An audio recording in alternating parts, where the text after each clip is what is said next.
Contoh, ayahnya Bagindo kan, maka anaknya Bagindo. Nah itu gelar nasab. Gelar adat itu juga ada dua, ada gelar adat secara suku dan ada gelar adat. Kalau gelar adat secara suku itu diambil dari garis keturunan ibu.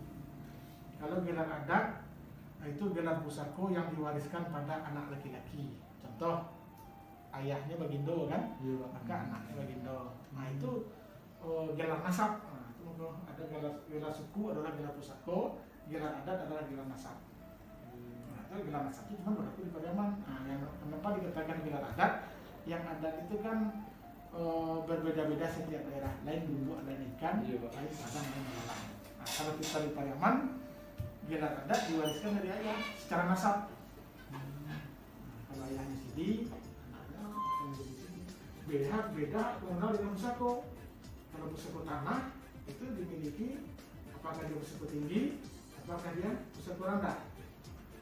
Nah, kalau pusako tinggi itu yang dimiliki secara turun-temurun, berlaku sistem matrilineal.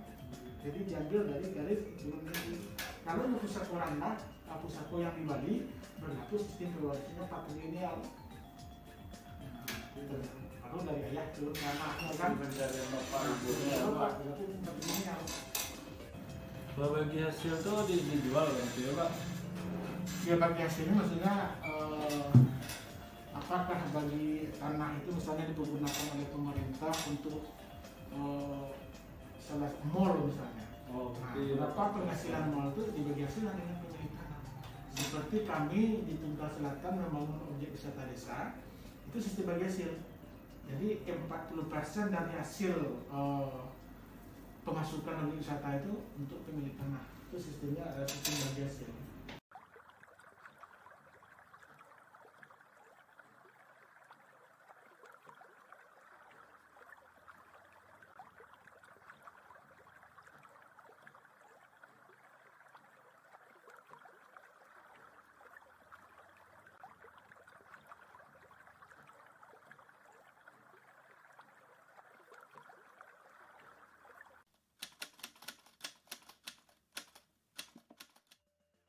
Ini di dasar hukum Undang-Undang Nomor 5 Tahun 60 itu kan tentang peraturan dasar pokok agraria itu mengakui tentang hak milik ada hak turun temurun ini. Nah, hak turun temurun ini yang pusako di Minangkabau itu kan. Nah, kemudian hak milik yang dapat beralih dan dialihkan kepada pihak lain. Nah, yang dapat beralih dan dialihkan kepada pihak lain itu pusako rendah. Kalau bahasa Jawa itu tambilang amih, cie, tambilang basi, cie. Kalau tambilang amih itu di Bali, pusako yang di Bali.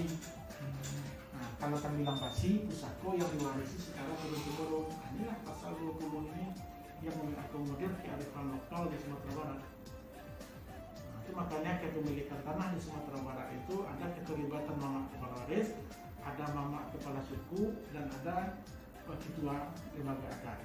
Nah, seperti kan. Dalam hukum adat laki-laki dia hanya mamaliaro sako ibu sako, sementara perempuan dia memanfaatkan sako ibu sako.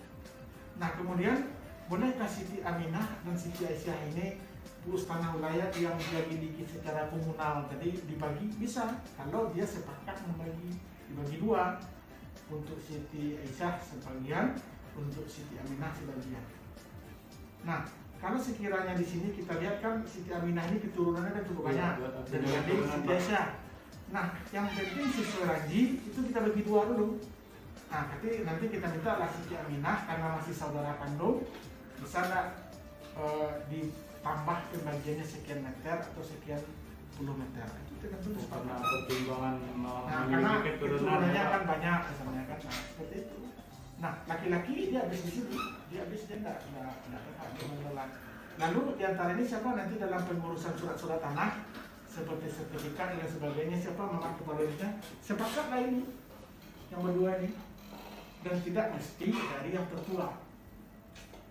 Berarti tetap laki-laki yang menjadi mama kepala waris. Nah, sekiranya anak dari Siti Khadijah ini semuanya perempuan, maka dibagi 4. Lalu siapa sebagai mama kepala waris? Jadi bukan mama kepala waris namanya, tapi P waris boleh namanya perempuan. Itu kalau sistem tanah di Minangkabau.